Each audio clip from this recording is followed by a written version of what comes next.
everyone. Welcome to the FAA podcast. Good to get Jimmy back from the finals grind. Still got one more on Thursday. Same.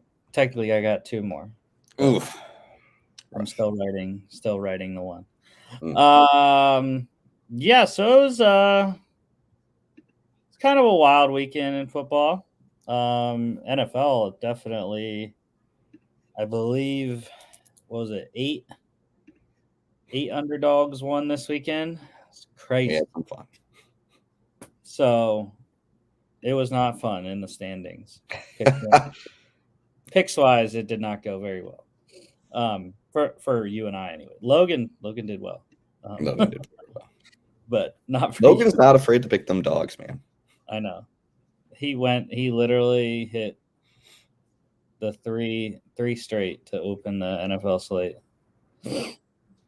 Actually, he got four straight technically because he picked Albany too. But yeah, anyways, start off with college football. The lone FBS game this weekend, the Army-Navy game.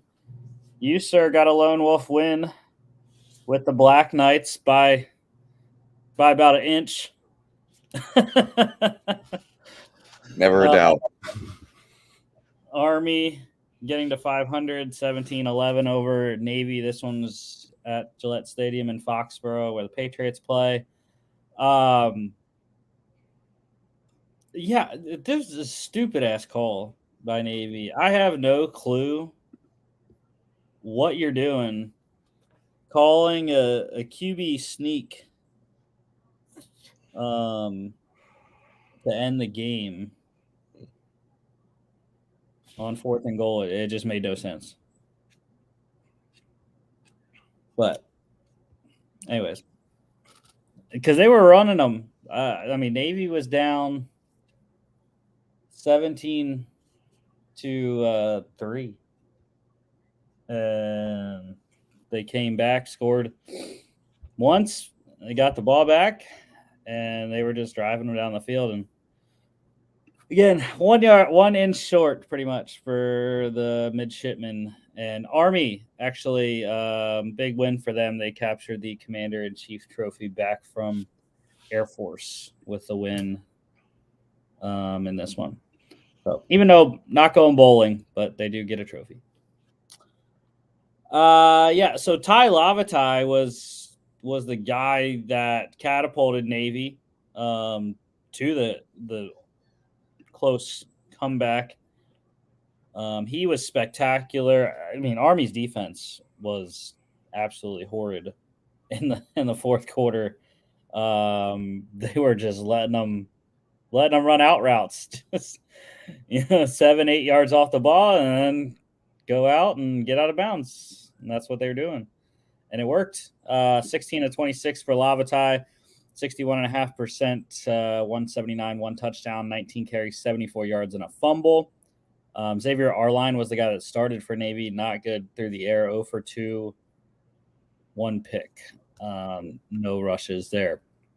Bryson Daly, the Army quarterback, 7 of 14, 50%, 54 yards, 1 touchdown, 27 carries, 84 yards. Army running back Kanye Udo led the game in rushing, 13 carries, 88 yards. Navy wide receiver Jaden Umbarger, he led the game in receiving, 6 catches, 75 yards, and a touchdown. And defensively, got to go with the touchdown guy, the guy that had the game-winning touchdown, as it ended up being. Army linebacker Caleb Fortner had a hell of a game, 10 tackles, 5 solos, 1 sack, 1 tackle for loss, a fumble recovery, and a 44-yard touchdown on that fumble. Army minus 2.5 covers the under 28.5. Hit by the hook. Let's go to the FCS quarterfinals on Friday. I really wish I would have watched this game. I listened to it while I was working. Number 2 Montana, 35-28 over number 7 Furman in overtime. Great effort for the Paladins going into a hostile environment there in Missoula, Montana, which is where the University of Montana is. Getting it tied And then just could not do anything after Montana scored in the first half of the first overtime. Clifton McDowell for the Grizz, 17 to 31, 54.8%, 208, one touchdown, one pick, 21 carries, 118 yards, and a touchdown. The quarterback's legs were big in this one for both sides. Both of those guys led their teams in rushing, and it wasn't even close. 100-yard rushing performance there by McDowell. Tyler Huff for the Paladins, 16 to 47, 34%, 188 yards, one touchdown, one pick, 11 carries, 71 yards, and a rushing score. Like I said, wasn't very close. The leading non-quarterback in rushing was Montana's running back Nick Ostmo, 9 carries, 19 yards, 2 catches for 13 yards as well. Furman running back Dominic Roberto banged up in this one, so they really weren't able to utilize him a lot, which would have helped them in the frigid temperatures there in Missoula. But he did score 2 touchdowns on his 2 carries, both 1-yard scores there. Montana wide receiver Keelan White led the game in receiving, 5 catches, 91 yards, a touchdown. And then how about Montana wide receiver Junior Bergen? This is what you call a game changer. Offensively, 4 catches, 44 yards. Decent night. Oh, yeah, and then he also took the opening kickoff 99 yards to the house. And he gave Montana the lead 59-yard punt return touchdown in the fourth quarter that Furman had to come back and tie there later. So, yeah, that guy is the player of the game. He was electric. And I put this game alone put him on my watch list there. And then defensively, 2 picks, Furman corner Micah Robinson and Montana safety Trajan Cotton. Furman plus 14.5 covers over 42.5. On Saturday, the number 1 team in the land, number 1 South Dakota State, 13-0, still undefeated, 23-12 over number 8 Villanova. Just like Furman, I have to give Villanova a lot of props for going into South Dakota State and giving them a game. Now, South Dakota State wasn't able to operate on all cylinders. Neither team was because, for one, it was cold as hell. And for 2, there were 30-mile-an-hour winds like all game. So the passing game was not great. And they really had to run the ball, and both defenses were playing well. South Dakota State eventually opened it up, and Isaiah Davis got going on the ground. And they ended up winning this one. So, good win, though. Good win. Jacks continue their march to back-to-back FCS titles. Mark Gronowski for the Jacks, 11 of 19, 57.9%, 101 yards, a touchdown, 8 carries, 39 yards. Connor Watkins for the Wildcats, 6 of 18, 33.3%, 74 yards a pick, 13 carries for 50 yards. Mentioned Isaiah Davis, monster game, including his touchdown run, 27 carries, 192 yards, a touchdown, 2 catches for 24 yards. Villanova wide receiver Rajon Pringle, he led the game in receiving, just 2 catches for 29 yards. And how about South Dakota State? Safety Matthew Durant's 45-yard blocked punt return for a touchdown. And other guys defensively, South Dakota State corner Dallas Beanham had a pick. Villanova defensive back Jalen Goodman had a fumble recovery. Villanova plus 20.5 covers, under 44.5. Yeah, it was interesting. The one time they showed, because they have like the hot boxes on the sideline. They had like 4 of them on each side, they said.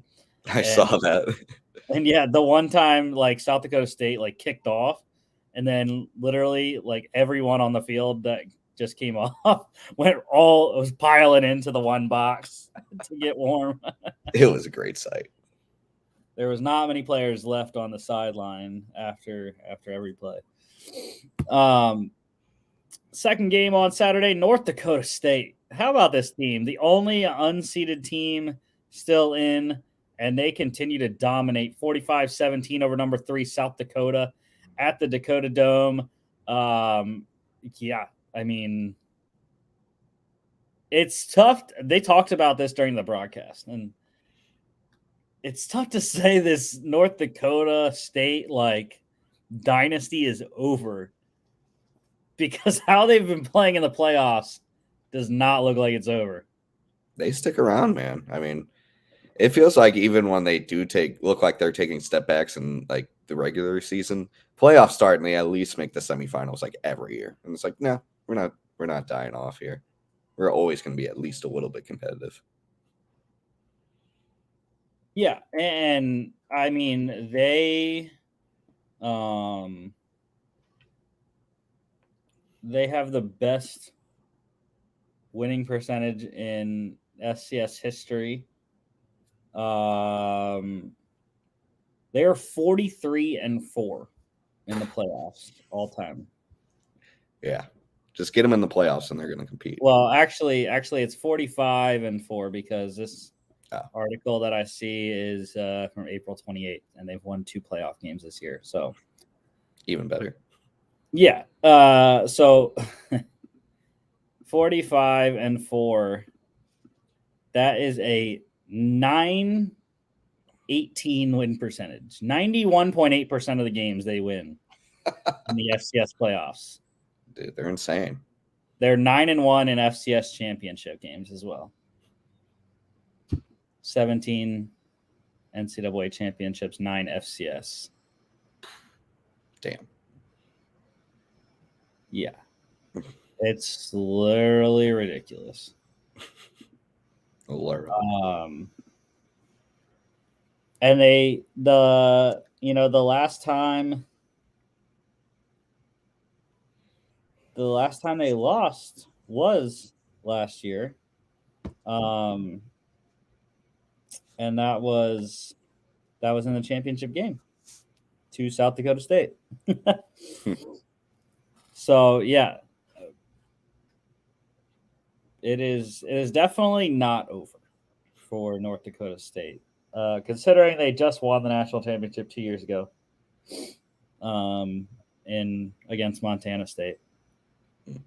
So yeah, it's the dynasty is not over. Can't keep them down, man.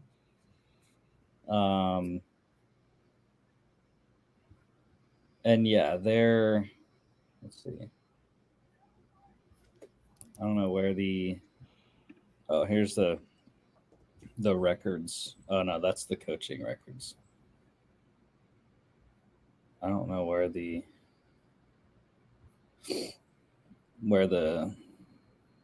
total records are of each team, but whatever. I mean, the head coach is 60-10 in his career, so that'll do. He'll play. 2-time national champion for their current head coach, Matt Enns.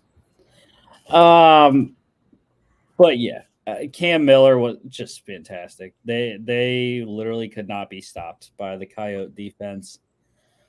13 of 15,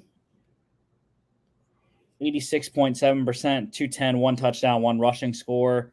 Also Cole. Actually, no, I'll mention that later. South Dakota quarterback Aiden Bauman. He's a tough dude because he was getting banged around in this game and kept coming back until finally he got hit too many times and he finally couldn't come back. 13 of 22, 59.1%, 199, 1 touchdown, 2 picks. Jarrett Sinek came in 5 of 10, 50%, 47 yards and a pick. North Dakota State quarterback Cole Payton, the backup to Cam Miller, he led the game in rushing, 6 carries, 65 yards, 2 scores.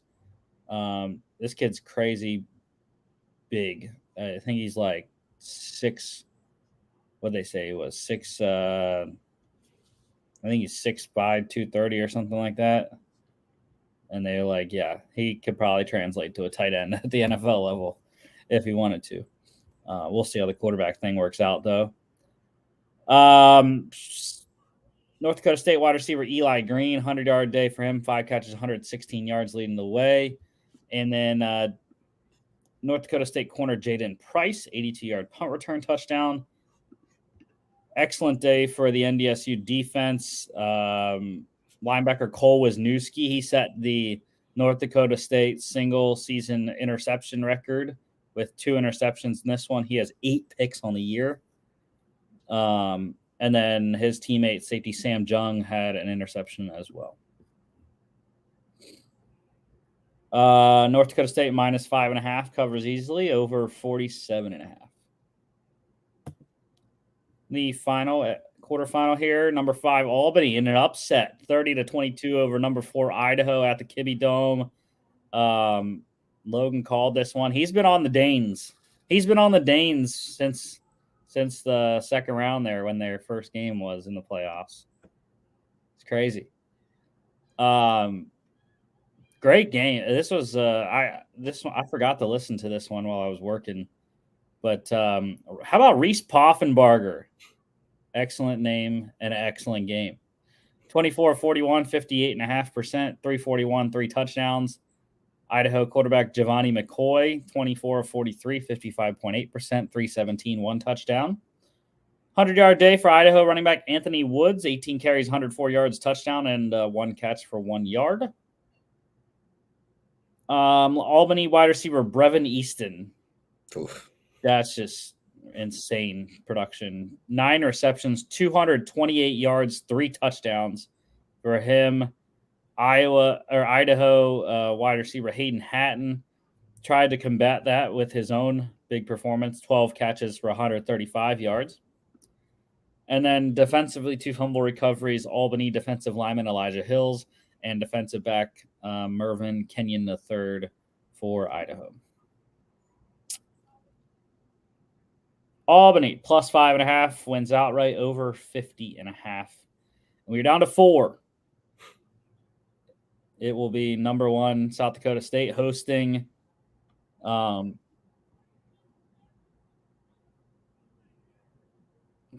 number 4 Idaho, I believe, as long as I remember. Idaho? I thought they just got eliminated. Or number 5 Albany. Yeah, it's number 5 Albany at number 1 South Dakota State on Friday, and then North Dakota State heads to Missoula to face number 2 Montana. It's gonna be a lot of fun. That it will. Speaking of not fun, NFL, yeah, we need to stop doing this stuff. It's getting painful. You and I keep going in on Carolina, and we just think they're gonna win more than one game. And like after the Saints' performance last week, I was like, all right, Panthers can at least steal a game from this team, especially at home. Well, and then it's just it's been the same thing all year.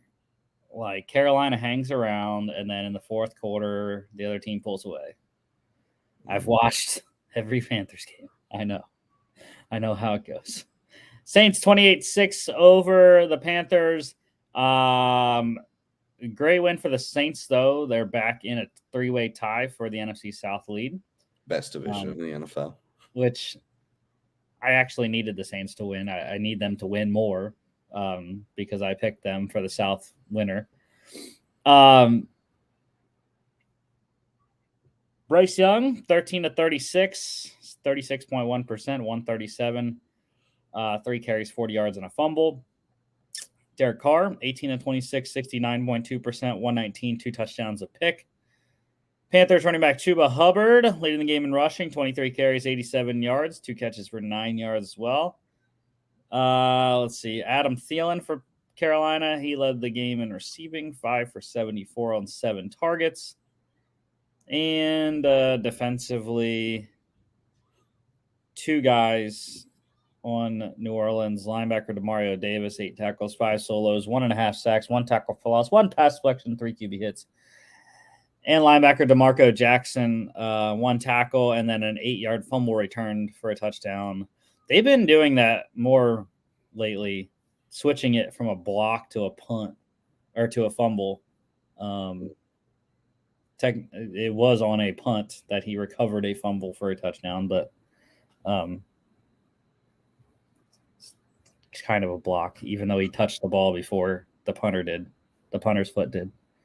Anyways, that was kind of what cut the Panthers down there. Saints minus 5.5 covered easily under 39.5. The other two NFC South teams, Bucks 29-25 over the Falcons. This is another lone wolf for Logan. Luckily, Desmond Ridder played well in fantasy, though. He actually looked halfway decent this game, other good. than missing Bijan wide open at the end zone. But again, I'm fine with this result for real life football sake. Desmond Ridder, 26 of 40, 65%, 347, 1 touchdown, 1 pick, 4 carries for 15 yards and a rushing score. Baker Mayfield, he did enough. He got him the win. It was tough sledding most of the day, and they really didn't have a lot of offense for 3 quarters, but they found a way to win. That's all you got to do. 14 of 29, 48.3%, 144, 2 touchdowns and a rushing score. No turnovers. That's key for Bake there. Bucks running back Rashad White. He led the game in rushing over 100 yards, 25 carries, 102 yards, 2 catches for 33 yards and a receiving score. Let's see. Massive day for Falcons wide receiver Drake London. 10 catches, 172 yards on 11 targets. Bucks wide receiver Chris Godwin also double-digit targets, 5 catches, 53 yards on 11 targets there. And the biggest thing I had an issue with in this game was, like, where was Mike Evans? Like, he had 1 catch, I believe, in this game. And it was crazy. Like, he's your best receiver. He's your best receiver. He should be, like, Chris Godwin got 11 targets. Mike Evans should be getting 11, not Chris Godwin. Yeah.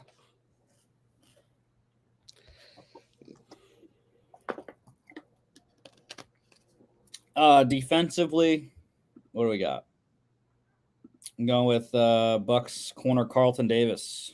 4 tackles, all of them solos, 3 pass deflections, and a pick. That interception that he had was crazy. Nuts. He dove for that one.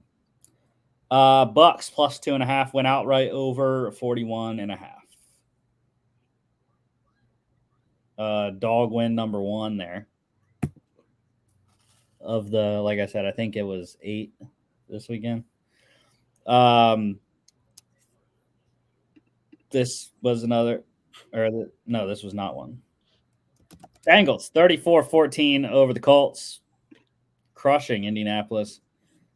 Bro, Jake Browning. Dude, I got him in fantasy. It's awesome. Ballin'. Best fantasy waiver pickup I've ever had. Until Nick Mullins this week. I'm keeping him in my back pocket.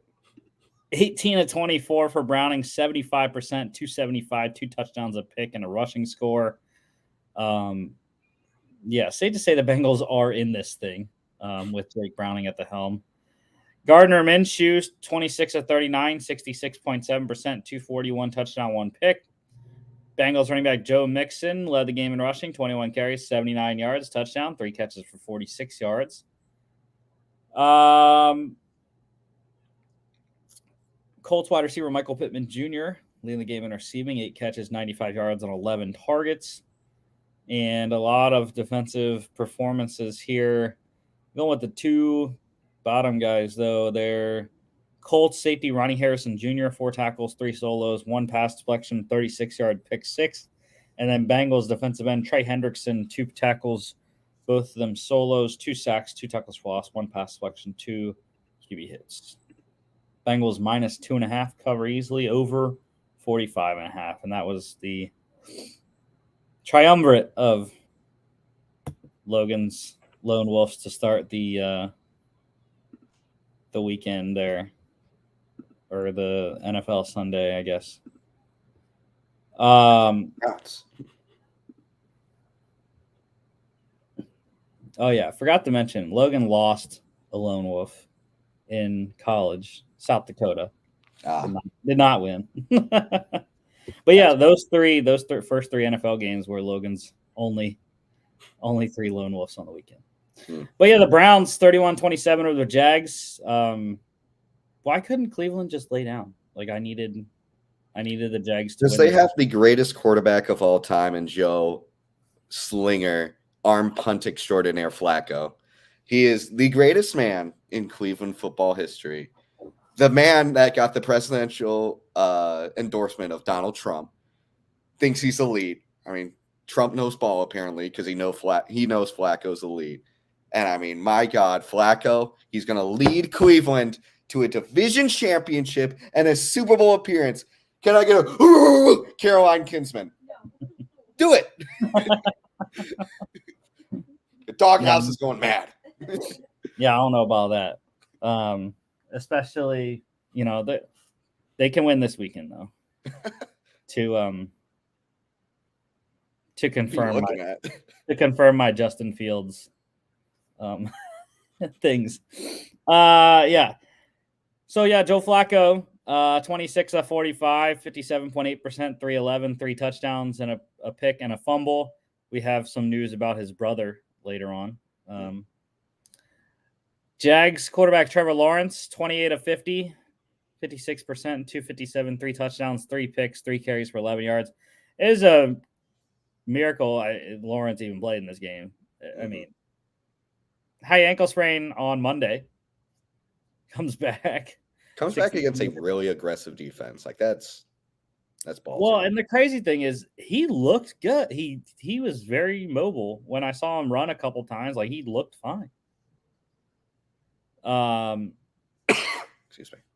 But yeah, two of the interceptions that I remember were not good at all. Just throwing it up. Yeah, that one I think it was intercepted by Emerson. It was bad. It was an overthrow.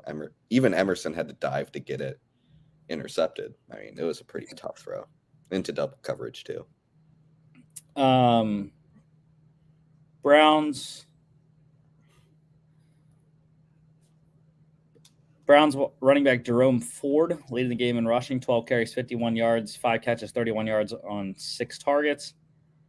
You had Jags tight end Evan Ingram leading the game in receiving, 11 receptions, 95 yards, 2 touchdowns on 12 targets. It's a touchdown party or tight end touchdown party in this one because Browns tight end David Njoku killed me in fantasy. 6 catches, 91 yards, 2 touchdowns on 8 targets. 14 targets for Browns wide receiver Amari Cooper, caught 7 for 77 and a fumble. And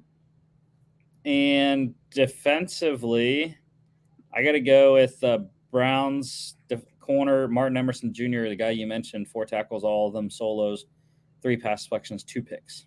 He was a ball hawk. Him and Greg Newsome, just both great games. Cleveland secondary. Browns -2.5 cover by the hook. Or actually, no, it's by 4. Never mind. Over 36.5. How about the Jets? That was something. They're sticking in for Aaron. Come on, let's be 8-8 for the last week of the season and bring in Rodgers. They have one more game until Rodgers' projected comeback on Christmas Eve. Dude, that'd be nuts. This weekend should be the last game that they have to play without Rodgers again. I mean, they have to win this week to realistically play Rodgers, because if you're 5-9, you just rest them the rest of the way. There's no way. Yeah, I don't know if that's going to happen. Your best case scenario is going 9-8 and maybe sneaking in, but you lose this next game, you gotta say, hey, Rodgers, we just gotta wait till next year. Going to Miami, I don't know about that. Dolphins a little pissed off about that one. Yeah. But yeah, the Jets crushing the Texans 30-6 at a rainy MetLife. Zach Wilson's back though. He looked good. Okay. We don't need Rodgers. We don't need Rodgers. Throwing bombs and kissing moms. We got Zach freaking Wilson. Thank you, RG3, for that one. Wilson, 27 of 36, 75%, 301, 2 touchdowns, 3 carries for 12 yards and a fumble. Texans, Massive losses in this game. Nico Collins goes down. CJ Stroud concussed. 10 of 23 for Stroud, 43.5%, 91 yards. Davis Mills was horrendous. 1 of 5, 20% for 4 yards.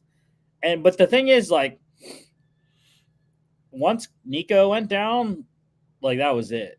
Mm-hmm. Like, CJ had no one to throw to because no one could get open. And Noah Brown has really been pissing me off. 2 straight weeks without a reception. He has 5 targets in this game, no catches. So seven straight targets the last 2 weeks with no catches. Someone's got to step up. With Tank Dell out for the year, Nico, we don't know how long he's going to be out. I mean, you got John Mechie, you got Noah Brown. You have another rookie, Xavier Hutchinson, as well, 6th rounder at Iowa State. Someone's got to catch the ball. So, Devin Singletary, again, this was another one thing that pissed me off about this game. Like, figure your shit out, Texans. Like, is it going to be Dameon Pierce or is it going to be Devin Singletary?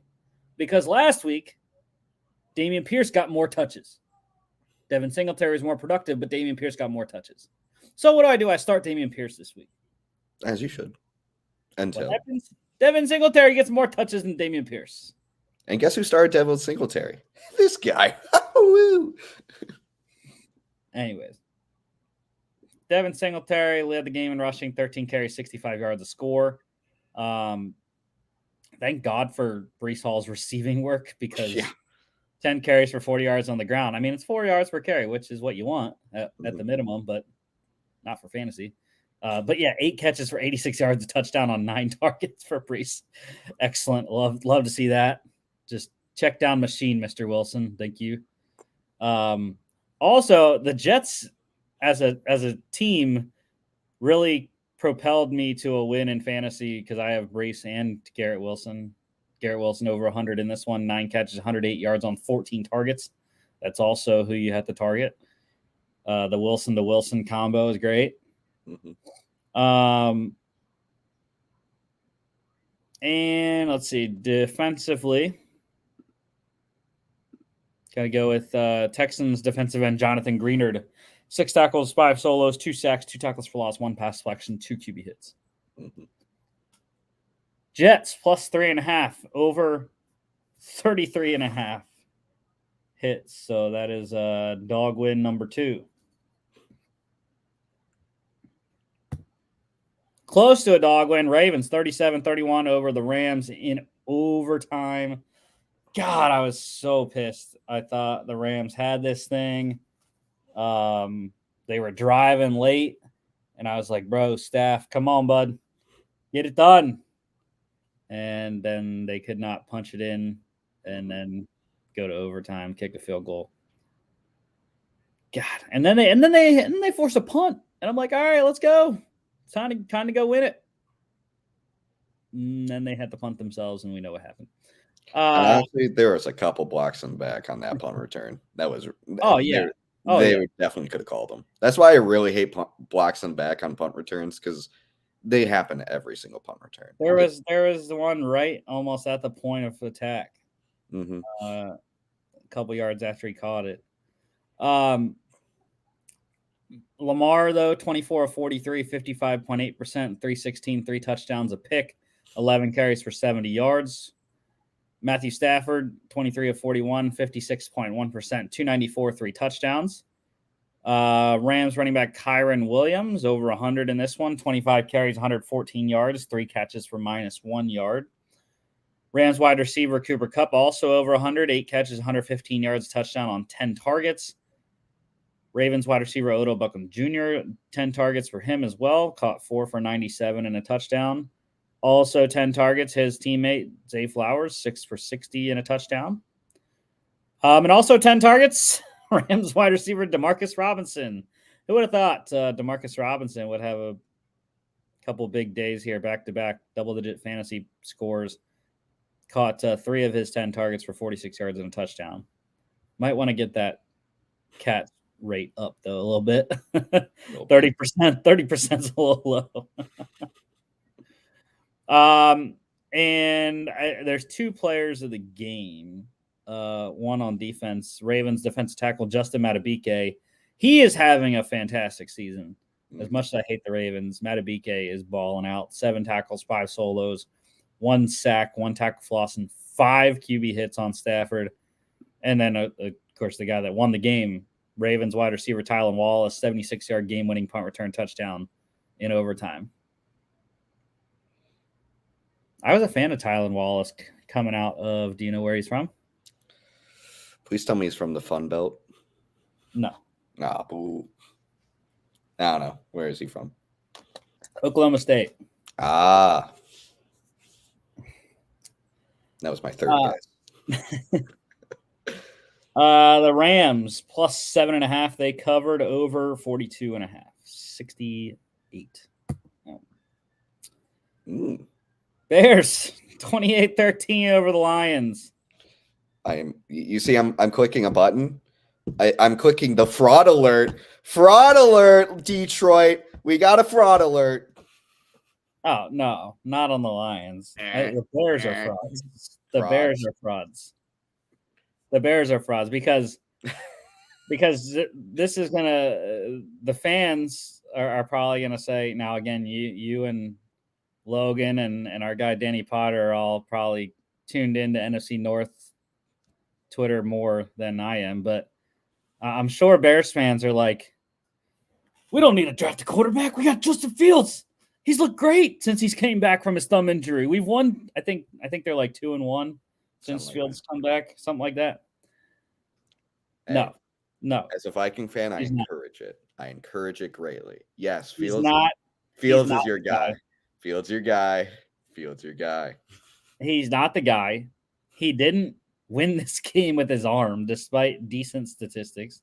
He won it with his legs. Ignore his negative traits. Just focus on the positives. And if you can't find them, Bears fans, make them up for my benefit.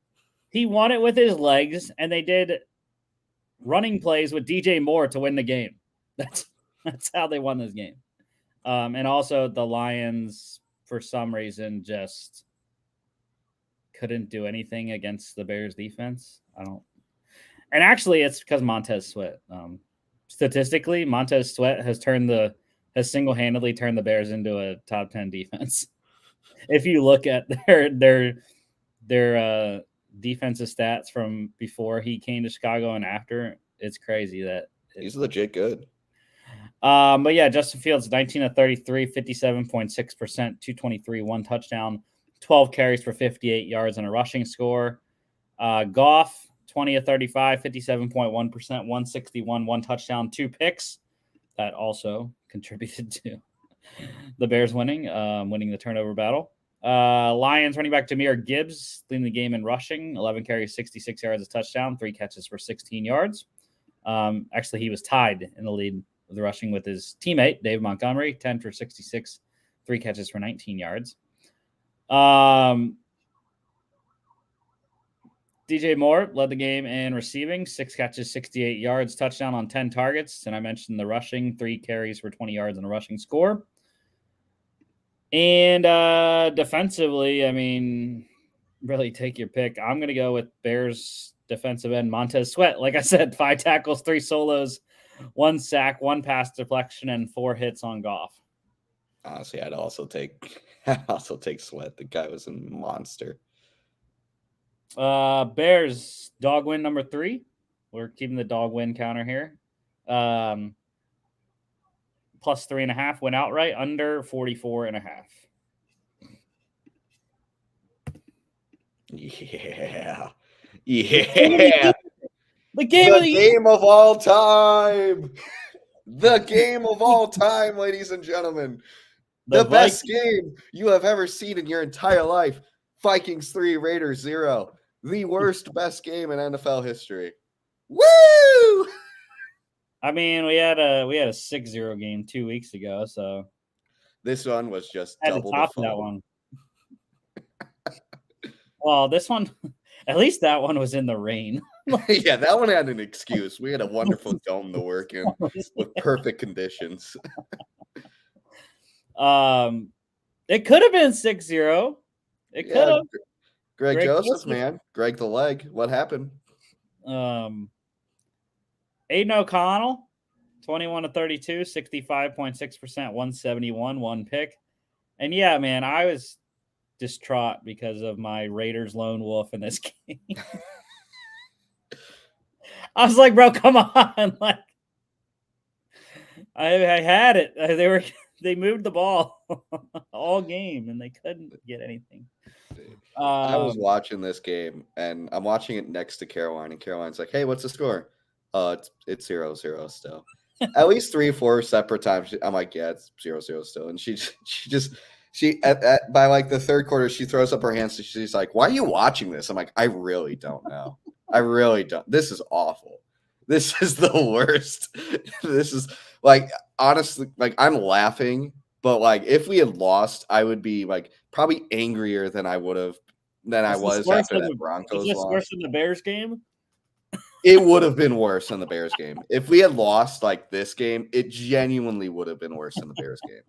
Like, oh my word, this was horrendous. Like, thank goodness we somehow eked out a win. But man, if we really did not pull out a win, like, I'd be throwing things right now. It'd be bad. Well, you didn't win because of the pass or not, because Josh Dobbs sucked. 10 of 23, More like astronaut. 63 yards, 5 carries, 21 yards. But you have a savior, Nick, the GOAT, Mullins. 9 of 13, 69.2%, 83 yards. That got the dub. And actually, it's not the GOAT. Is his, Nick Chubby Face Mullins. Give me the chubby dubby. Because when he puts his helmet on, his cheeks just pop out. That's funny. It's almost adorable how weird he looks. And I think, if I remember correctly, the Vikings did name him starter for this Saturday. So why are you giving away news? We're not there yet. Dude, I gotta do some spoiler alerts every once in a while. Vikings running back Alexander Madison led the game in rushing, 10 carries, 66 yards. Devontae Adams led the game in receiving, 7 for 53 on 10 targets. And defensively, there's 2. I'll give each team 1. All right. Ivan Pace Jr., undrafted out of Cincinnati. Defensive rookie of the year. 13 tackles, 7 solos, 1 sack, 1 tackle for loss, 1 pass deflection, 1 QB hit, and the game-ending interception. You're missing a stat line here. It's 1 sick-ass backflip as well. You forgot that one. If I actually only picked 1, though, it would be Max Crosby because he was ridiculous. 10 tackles, 7 solos, 2 sacks, 3 tackles for loss, and 4 QB hits. Major production for Mr. Crosby in this one. Raiders plus 3.5. They did cover by the hook. By the hook. They got it done. Imagine covering without scoring a single damn point in the game. That's how you get it done. Under 40.5, I think, by a little bit. Just a bit. That had to have been the easiest under anyone has ever won. By the fourth quarter, you're already cashing in the win. You never know. You never know. But hey, speaking of actually scoring, 49ers 28-16, sweeping the Seahawks on the season. Brock Purdy 19 to 27, 70.4%, 368, 2 touchdowns a pick. I mean, is he the MVP? No. I would put Tyreek Hill and CMC above him very comfortably. I really don't think a QB should win MVP this year. I think it's just been a really bad QB season. I don't like Dak. I don't like Hurts. I don't like Purdy. I think just if they give it to a QB this year, let's just stop having an MVP and just have position MVPs because it's just getting embarrassing. The Seahawks didn't have Geno Smith dealing with a groin injury, so it was Drew Lock, and Drew Lock actually played well. 22 of 31, 71%, 269, 2 touchdowns, but the 2 interceptions obviously there cost them a little bit. Even though I don't know if the total, because I see that on the screen we have a wash in the turnover category with Ayuk's fumble there. Let me check the team stats real quick. Yeah, It was even 2-2. Mm-hmm. So really ended up not hurting him technically. But yeah, I was impressed by Drew Lock. Played well, even in a loss. Luckily, the Seahawks are still there at 6-7 with what happened in all the other games. That they're in I think it's a 4-way tie, something like that, for the 7 seed, 4 or 5. Yeah. They lose a lot of tiebreakers though. Yeah, they do. Starting off with in division, the Rams already swept them, I believe. They're 0-4 in division, which is it's really bad to be 0-4 in this division. And who else in division have they not played yet? The Cardinals. Oh. Funny enough, I think the Cardinals will probably steal one from them. Yeah, I believe they play the Cardinals twice in the last 4 weeks. Mm-hmm. I'm pretty sure they've been swept by both the Rams and the Niners. I would not be surprised if Seahawks went 1-5 in the division. I think Cardinals probably steal one from them. And yet they might still get in the playoffs. They might. Christian McCaffrey, little bit of a different day for him. Big rushing number, 16 carries, 145 yards, but only 1 catch for 8 yards. Didn't utilize him in a passing game a lot.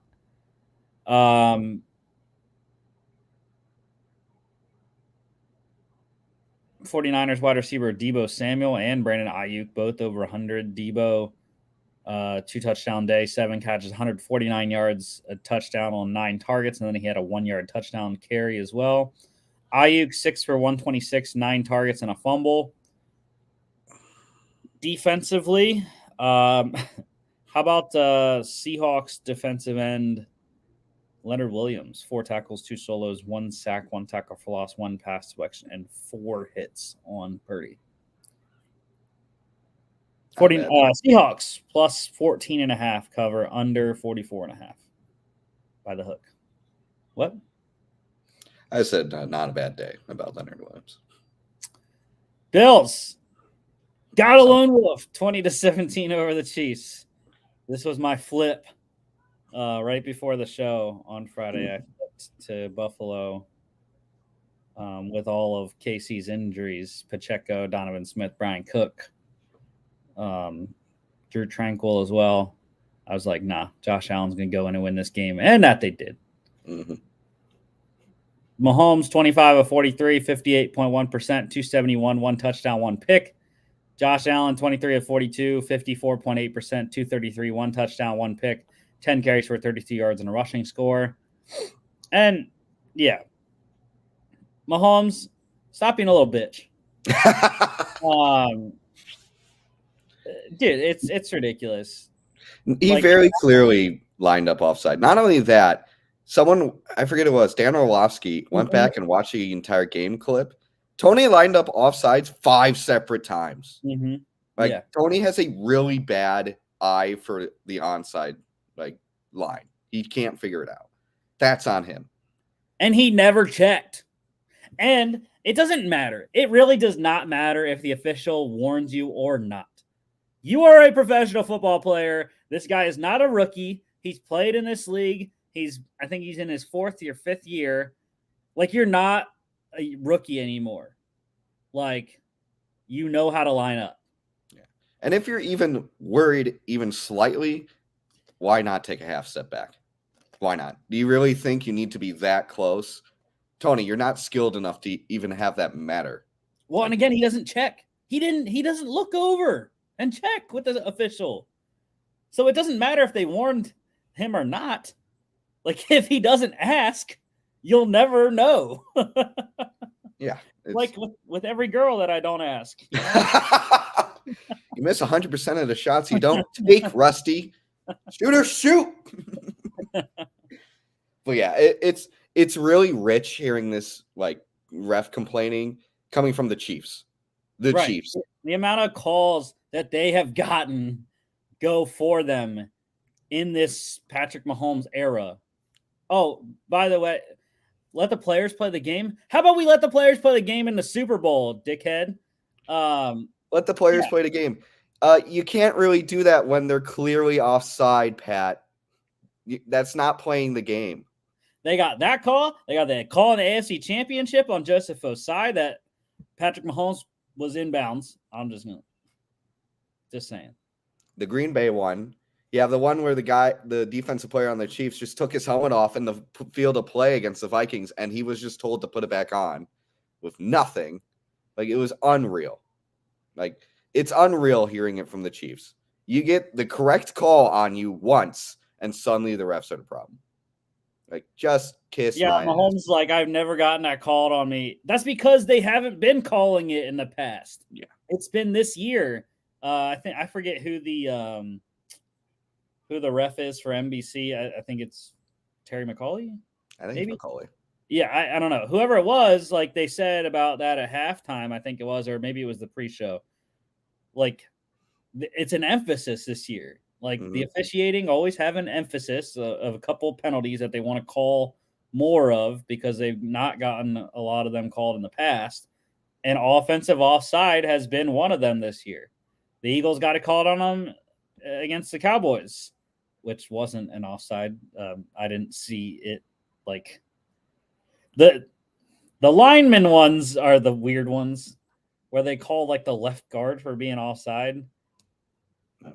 I don't know how that's offside. That being said, this one is very clearly definitive. Yeah. But yeah.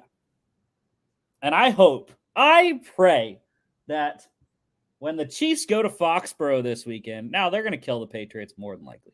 Oh, yeah. But I hope that they get another offensive offside on Kadarius Toney this I week. hope it's the first fucking play from scrimmage. Well, yeah, he did line up offside on the first play from scrimmage. I really hope it is. Video.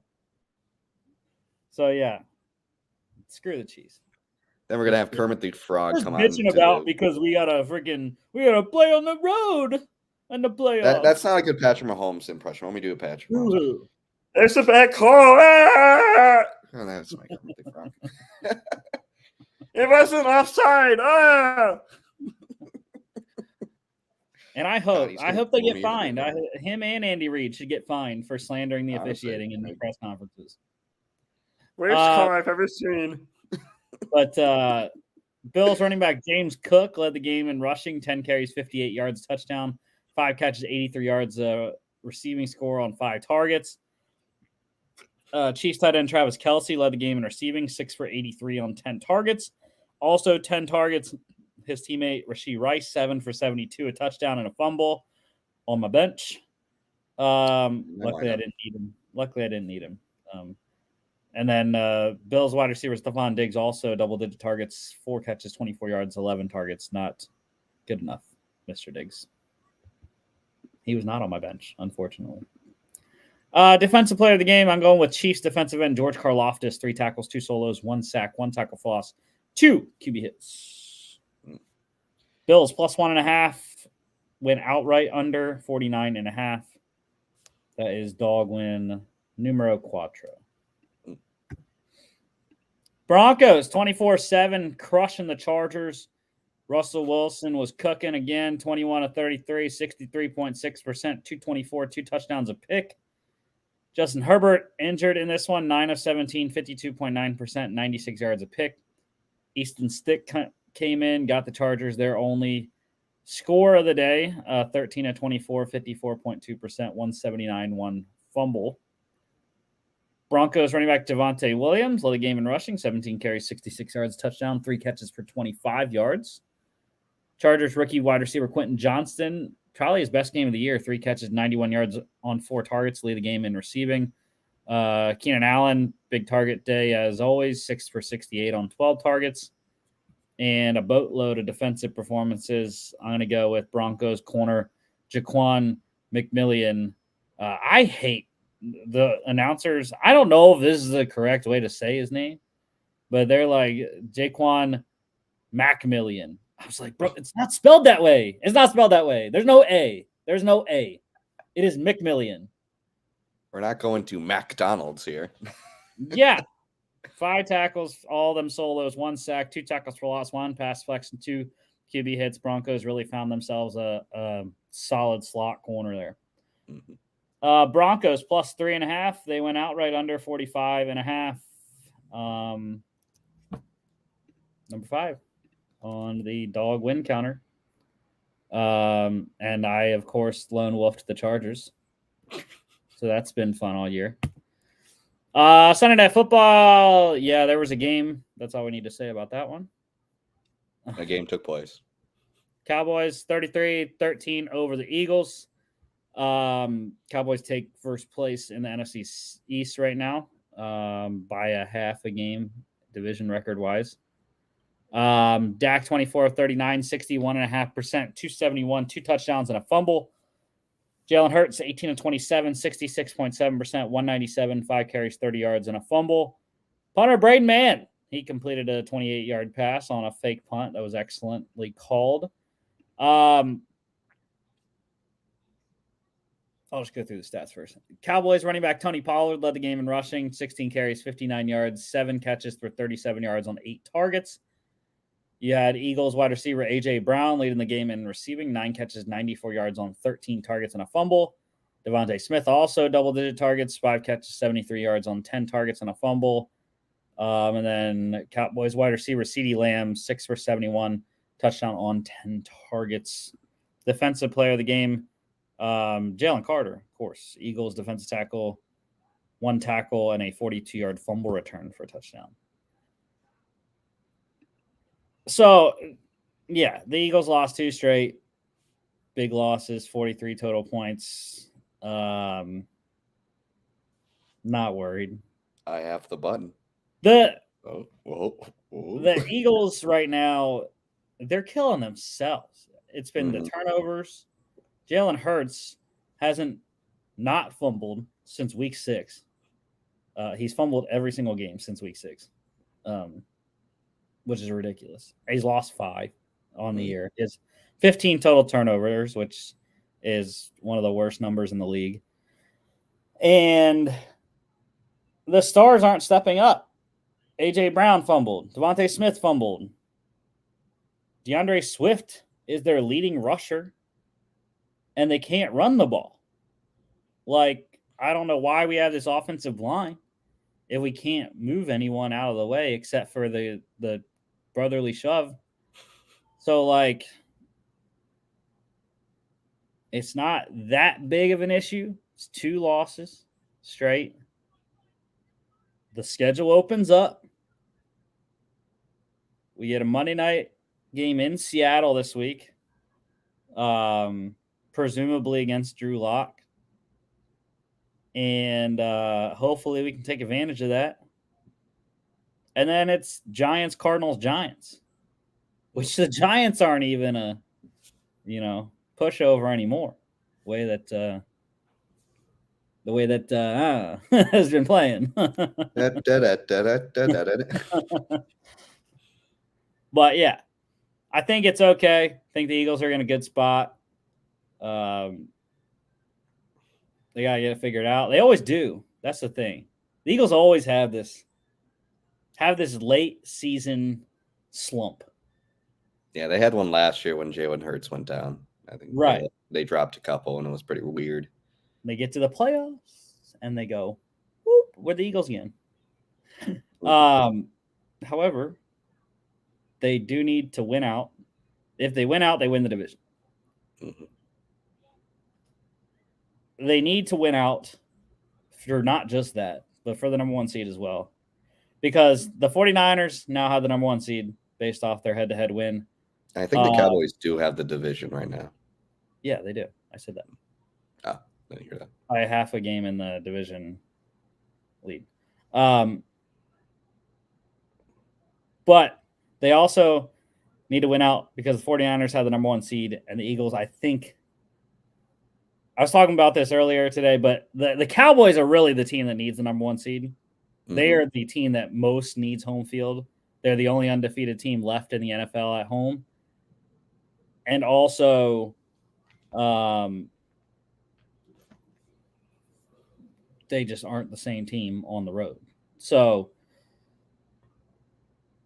but the Eagles, I think, are the second most needing team of that number 1 seed because of how much of an advantage they get at home in Philly, plus the elements being cold in the playoffs will really help them.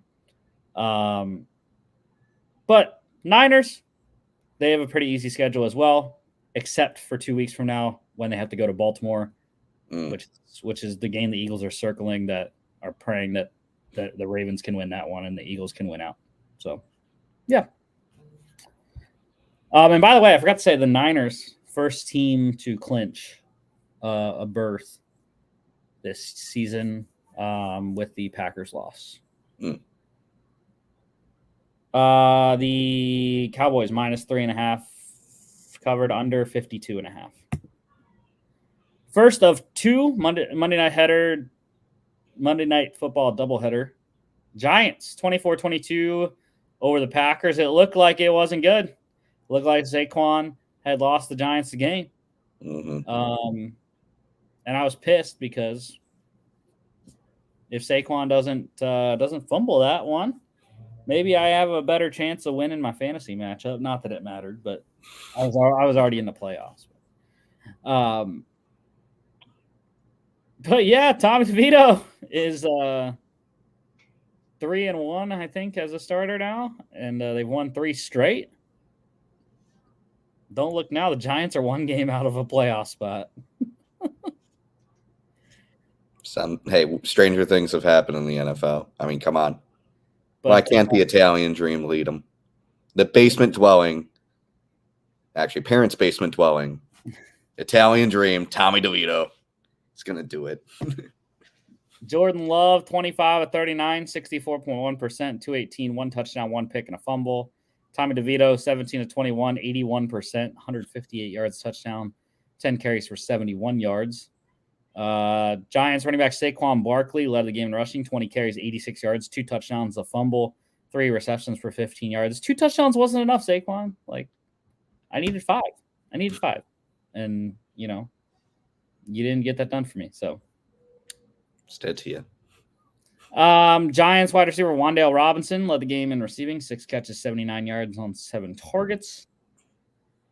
And defensively, I'm going to go with Giants linebacker Azeez Ojulari, 4 tackles, 1 solo, half a sack, 1 tackle for loss, 3 QB hits.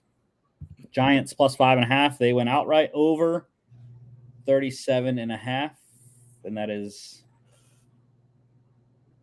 number 6. Dog win. Here's number 7. Woo! Titans 28-27 over the Dolphins. I have absolutely what the fuck happened, bro? I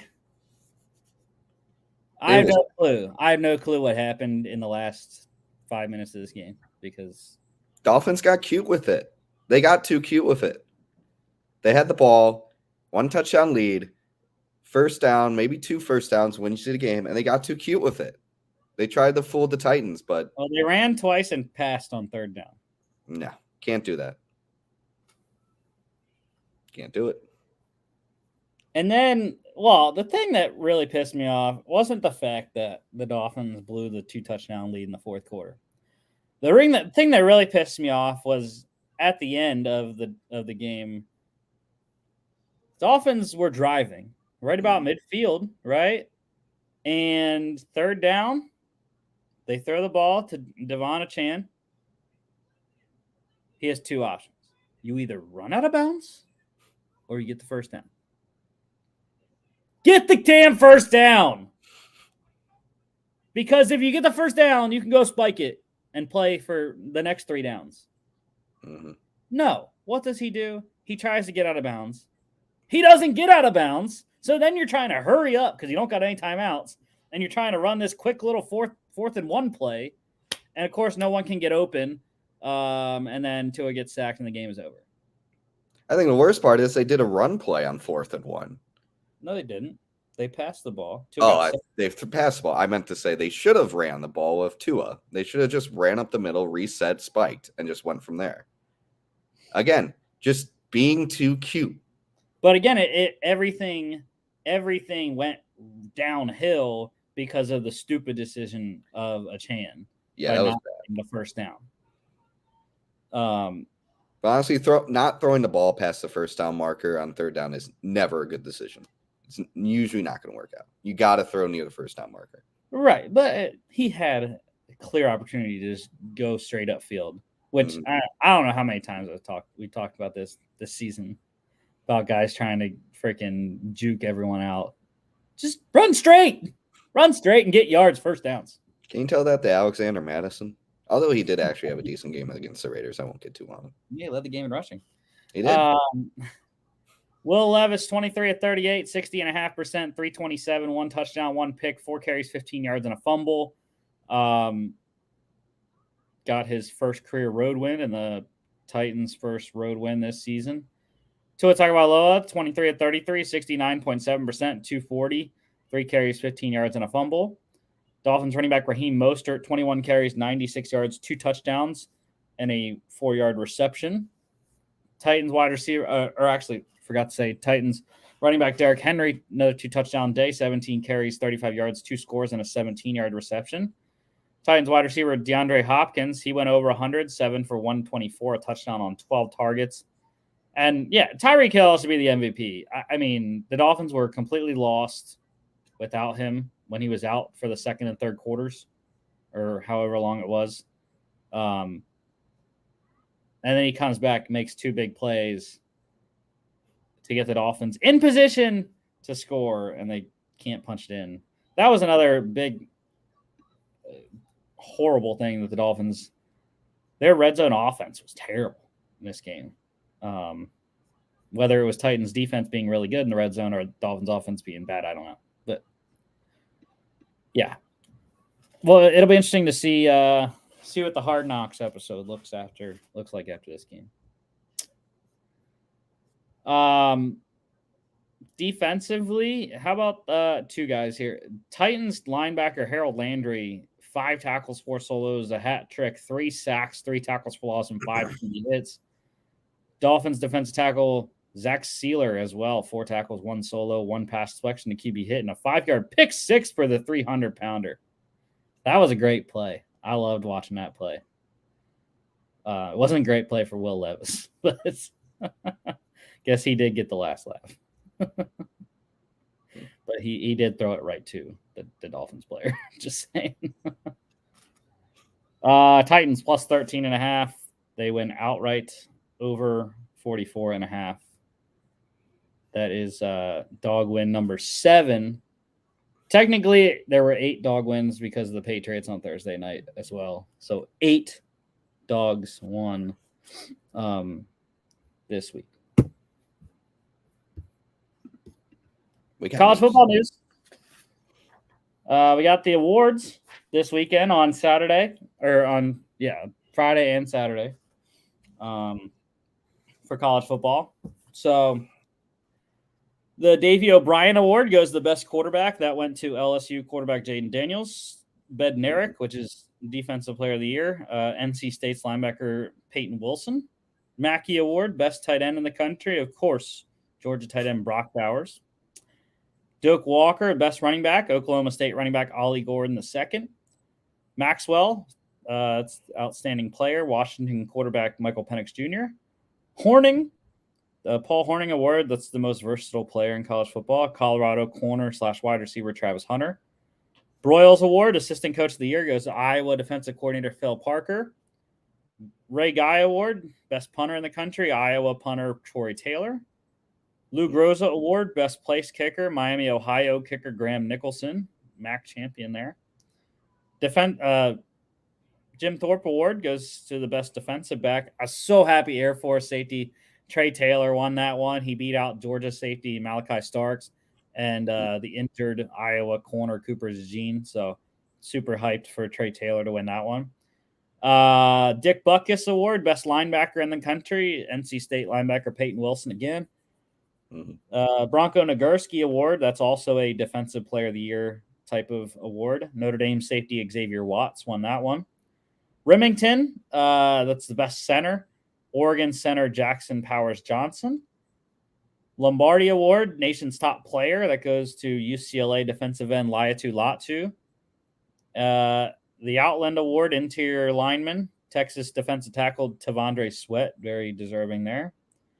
Biletnikoff, best wide receiver in the country, Ohio State wide receiver Marvin Harrison Jr. The Home Depot Award, I guess they just haven't gotten like someone to name this award after. because it's just named the Home Depot Award. Do they just like walk up to the stage and the Home Depot theme just starts playing in the background? I don't know. I didn't watch the awards, but I hope they just bring. I hope they bring them like a Home Depot bucket, like that big orange bucket. Yeah. That's just what the trophy is. Yeah. That goes to the Coach of the Year. That went to Washington head coach Kalen DeBoer. Walter Camp, that's the Player of the Year. LSU quarterback Jaden Daniels, and the Heisman went to LSU quarterback Jaden Daniels. He shouldn't have won. He shouldn't have won. I think he should have won. He played amazing. Stats don't matter. Stats should not matter that much. They do matter. Of course stats matter. It's an indication of how well a player played. It shouldn't matter that much. They should matter somewhat. Michael Penix Jr. deserved to win that award. He was up there with him. His team.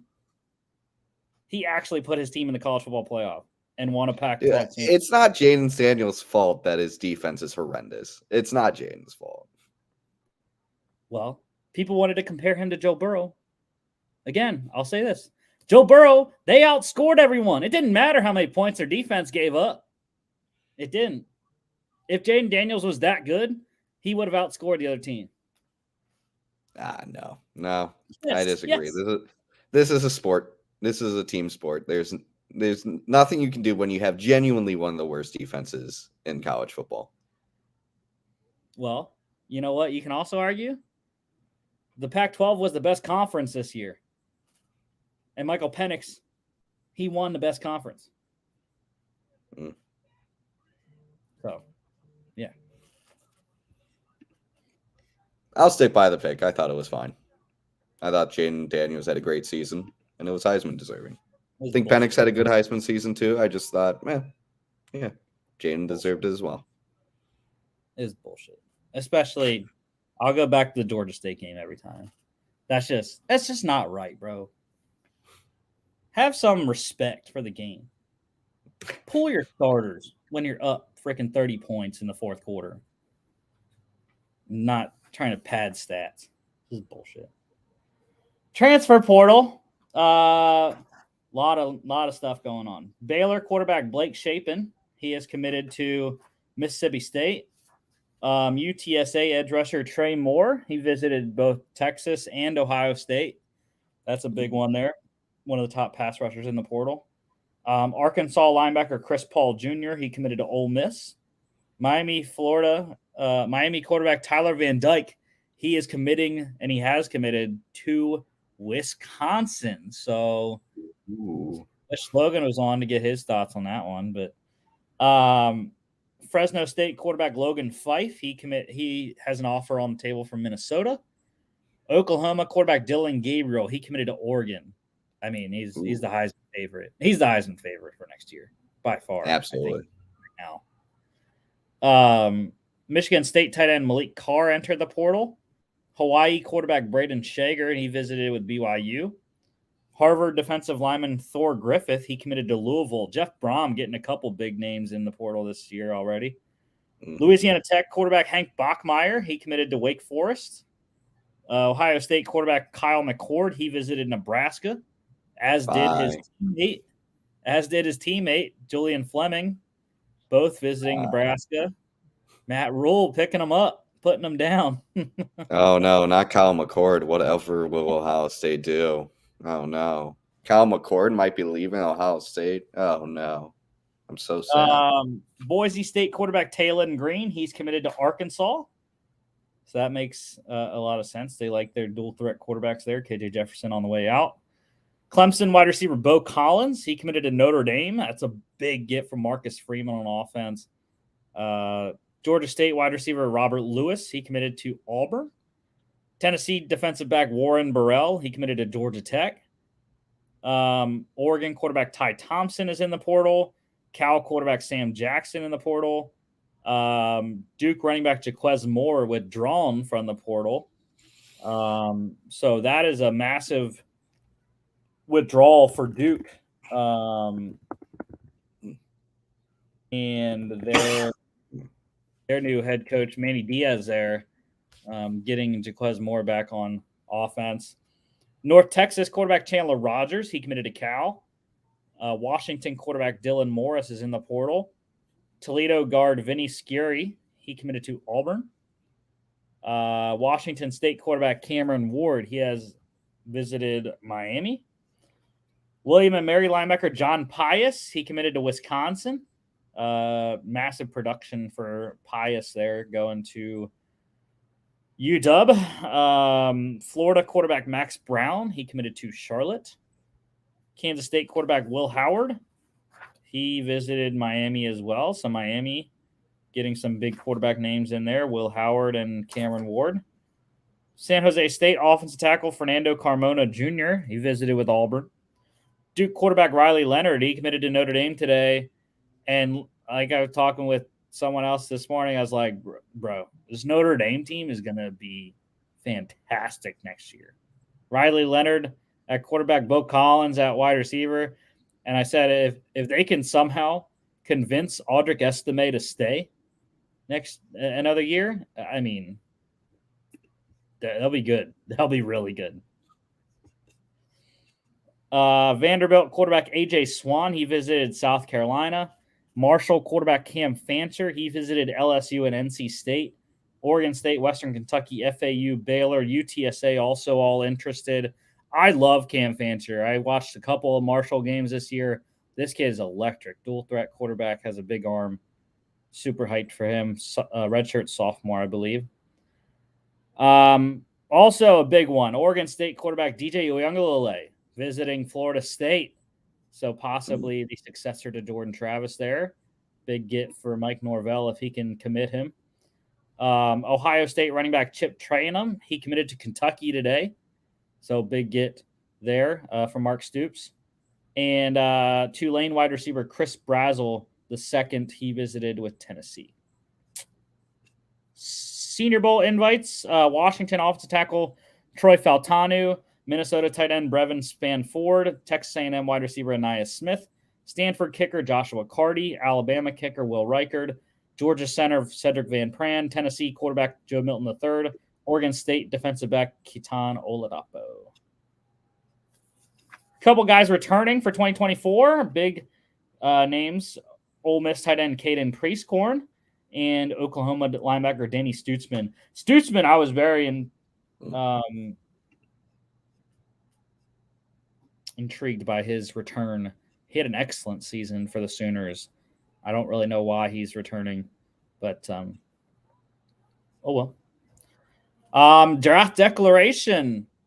North Carolina quarterback Drake May. I think the Vikings are out of that Drake May territory now, though. So darn, I guess we're gonna have to settle for Michael Penix Jr. or Jaden Daniels. Shucks. Jaden Daniels sucks. You watch your tone. That's future Minnesota Vikings Super Bowl MVP Jaden Daniels right there. Okay. Coaching carousel, a couple coordinators getting hired. Michigan State hiring Minnesota defensive coordinator Joe Rossi. And TCU, they hired former Boise State head coach Andy Avalos as their defensive coordinator. And we also got the AP All-American teams this week announced. So first team offense, LSU quarterback Jaden Daniels. Running backs are Oklahoma State's Ollie Gordon II and Missouri's Cody Schrader. Offensive tackles, Notre Dame's Joe Alt, Penn State's Olu Fashanu. Guards, Kansas State Cooper Beebe and Michigan Zach Zinter. Center, Oregon Jackson Powers Johnson. Tight end, Brock Bowers from Georgia. Wide receivers, LSU Malik Neighbors, Ohio State Marvin Harrison Jr., Washington Rome Odunze. All-purpose, Colorado's Travis Hunter. Kicker, Miami, Ohio Graham Nicholson. First team defense, edge rushers, UCLA's Laiatu Latu, James Madison's Jalen Green. Interior linemen, Texas's Devondre Sweat, Illinois' Jerzon Newton. Linebackers, NC State's Peyton Wilson, Texas A&M's Edgerrin Cooper, and Alabama's Dallas Turner. Corners, Iowa's Cooper DeJean, Alabama's Kool-Aid McKinstry.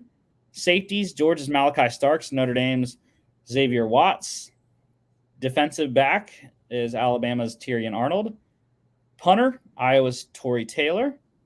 Second team offense is Washington's Michael Penix Jr. at quarterback. Running backs, Notre Dame's Audric Estime, North Carolina's Omarion Hampton. Tackles, Oregon State's Talise Fuaga, Alabama's J.C. Latham. Guards, Georgia's Tate Ratledge and Jacksonville State's Clay Webb. Center, Georgia's Cedric Van Pran. Tight end, Colorado State's Dallin Holker. Wide receivers, Oregon's Troy Franklin, Virginia's Malik Jefferson, and Missouri's Luther Burden III. All-purpose player, Boise State's running back Ashton Genty. Kicker, UNLV's Jose Pisano. Second team defense goes to edge rushers, Utah's Jonah Ellis, Florida State's Jared Verse. Interior lineman, Texas's Byron Murphy II, Notre Dame's Howard Cross III. Linebackers, Clemson's Jeremiah Trotter Jr., Old Dominion's Jason Henderson, and Iowa's Jay Higgins.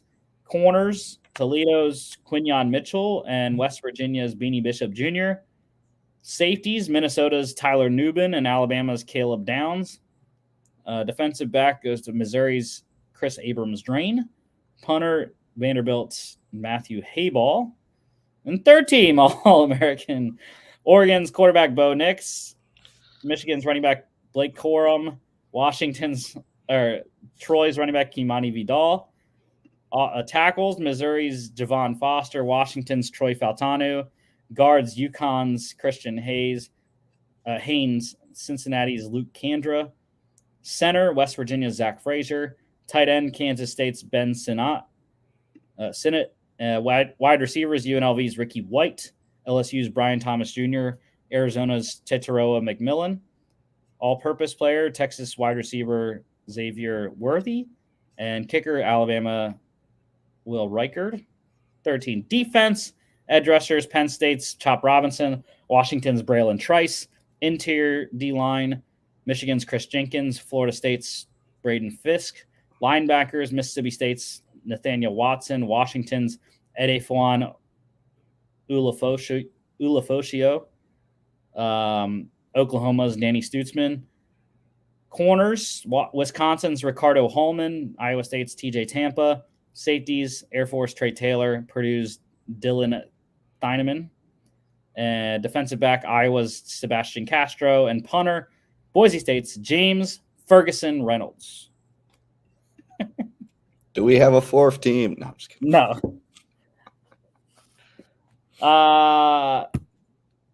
USFL news. My bad. Nope. The Michigan Panthers, they signed former Michigan State defensive end Kenny Willekes. Minnesota Viking legend. Former 7th-round pick in 2020 of the Vikings. Woo! They cut him in May, though. What are they doing? He didn't work. XFL news. The Battlehawks, they signed corner Nate Meters. And the Houston Roughnecks, they signed Joe Flacco's brother, former App State quarterback Tom Flacco, running back Jalen Samuels, and Kurt Warner's son, wide receiver Cade Warner. There you go. The family tree. NFL news. Browns head coach Kevin Stefanski announced Joe Flacco is going to start the rest of the season. The Vikings, they're starting Nick Mullins this week. Dude, that Joe Flacco, Nick Mullins Super Bowl matchup is going to hit like crack. IR, Chiefs placed safety Brian Cook on IR. Dolphins linebacker Jerome Baker. 49ers wide receiver Ray McLeod III. Chargers quarterback Justin Herbert, fractured right index finger. Commanders linebacker Jamin Davis, shoulder surgery. Ravens wide receiver and returner Devin Duvernay with a back injury. Chargers activated wide receiver Joshua Palmer off of IR today, so that was the ensuing move to Justin Herbert going on IR. At least Easton Stick getting weapon back in Herbert's absence there. Injury-wise, the Steelers linebacker TJ Watt, he is in concussion protocol just like Alex Highsmith, so hopefully one or both can get back by the game on Saturday afternoon. Seahawks quarterback Geno Smith dealing with a groin injury, likely 2 weeks, though, So, like I said, presumably Drew Lock against the Eagles in Seattle on Monday night this week. Saints quarterback Derek Carr, he played this week. He's playing through a rib cartilage fracture, so that's fun. Texans quarterback CJ Stroud mentioned he's in concussion protocol. Cowboys defensive tackle Jonathan Hankins, he has a high ankle sprain. Not sure how long he's going to be out, but should be back for the playoffs. Steelers quarterback Kenny Pickett dealing with his high ankle injury. He is officially out for Saturday already. Ravens safety Kyle Hamilton, he has a sprained MCL. He is week to week. So Rappaport said he's week to week. John Harbaugh came out and said that he's day to day. So who knows when Hamilton will play? I don't know. Hopefully he's back for the 49ers game. That's all I'm going to say. Vikings wide receiver Justin Jefferson dealing with a chest injury. He is day to day, likely going to play this week, I would think. Hopefully, no more suicide passes. Browns, bad news for them. They lost offensive tackle Jedrick Wills for the season. He had arthroscopic knee surgery, so he is out for the year. Dolphins wide receiver Tyreek Hill with his ankle injury from last night. He's officially day to day. Not as good of a news for their center, Connor Williams. He tore his ACL last night. He is out for the year. One release to mention, the Bills, they released linebacker AJ Klein. An extension, the Browns, they signed safety Grant Delpit to a 3-year extension. Couple signings here. The 49ers, they signed corner Jason Verrett to their practice squad, has been on and off of their squad all season. Ravens, interesting move today. They signed quarterback Malik Cunningham off of the Patriots practice squad, filling Devin Duvernay's roster spot there. I don't really get it. There's no reason to have 4 quarterbacks, 3 of them that are active. Josh Johnson's on the practice squad, but Lamar, Tyler Huntley, and now Malik Cunningham are active quarterbacks on the 53. You see, what happened was someone made a Sarah McLachlan type commercial with Malik Cunningham, and the Ravens just got really tear-jerky and just had to save him from the Patriots. Yeah, we're at an hour 26, and that is the freeze moment, so that's cool. It looks like you're whistling. I've looked worse. And then the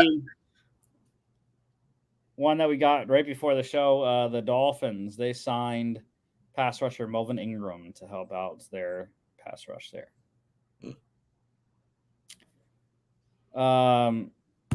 I'm clicking the button, but I don't know. It's probably. I see pick standings. Pick standings are on my screen. I was gonna say, I don't know if it's going to go to the next page or not. I can't see it. So I gotcha. Anyway, pick standings. So it's not great. We lost last week. Everyone picked the Steelers, which was fantastic. You're welcome. Obvious pick. Still winning.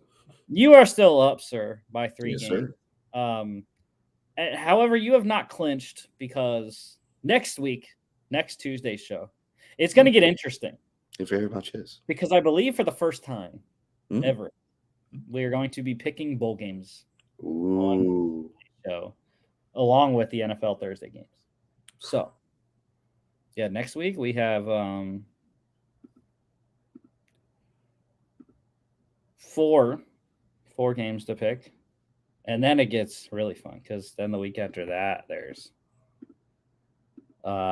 week 17. We have.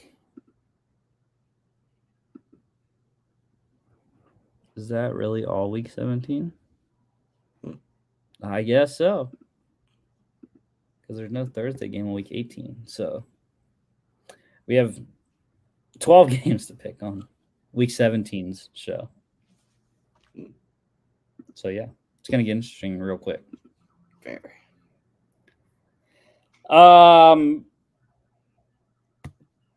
Okay. Yeah. I see Thursday Night Football this week. The Chargers at the Raiders. Chargers is an invigorating matchup. Easton Stick against Aiden O'Connell. Aiden O'Connell. What a matchup. God, I hope it's like 2-0. It's gonna be a safety. I have to recheck this because I can't for the life of me understand why the line hadn't moved when I looked at it again this morning, and it still hasn't moved. Really? Still 3, I guess. I don't know. And I can't do the lone wolf right now, because I'm still hanging out here. I could do it real quick. RAR. Okay, we're good. Maybe if I just exit out. Maybe. I don't know.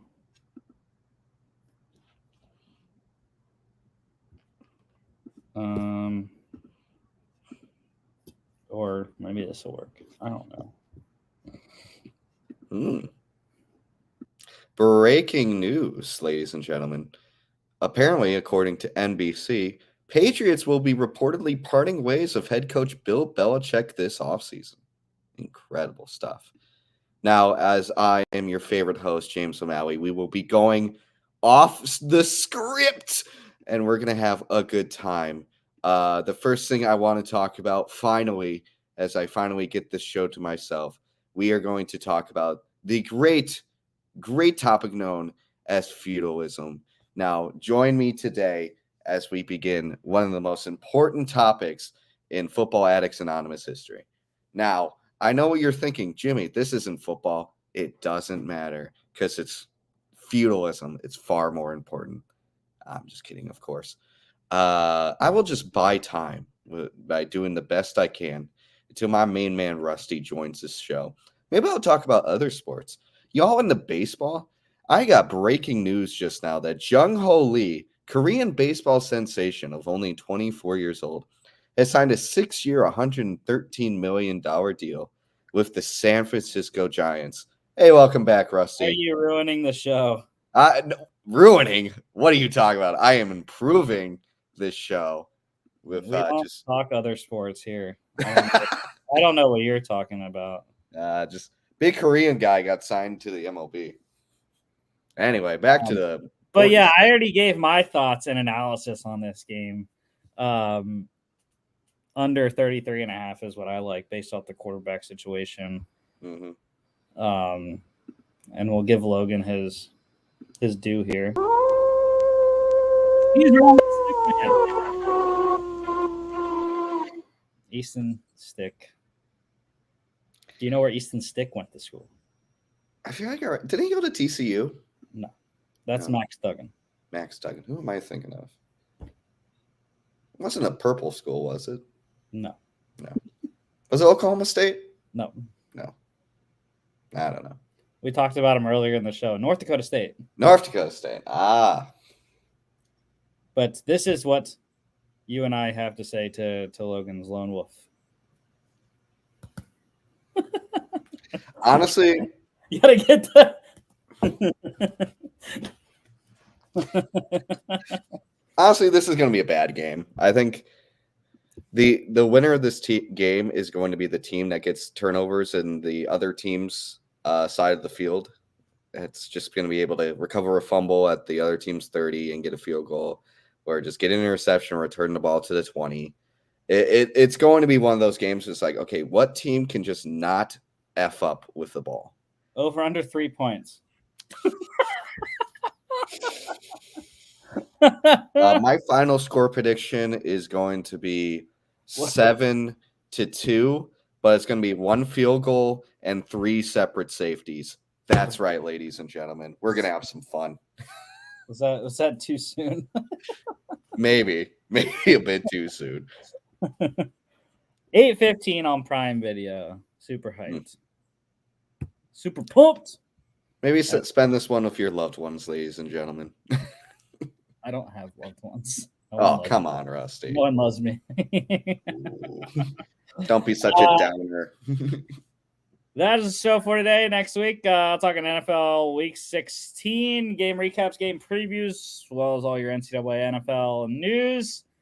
Don't forget to follow us on all our social media at FAA Podcast on Instagram and X, FAA_bets on X as well. FAApodcast.com is our website. You can check us out here on YouTube, Facebook, and X, well, Spotify, Apple Podcasts, iHeartRadio, TikTok at Football Addicts Anon. Thank y'all for watching. We'll see y'all back on Football Friday.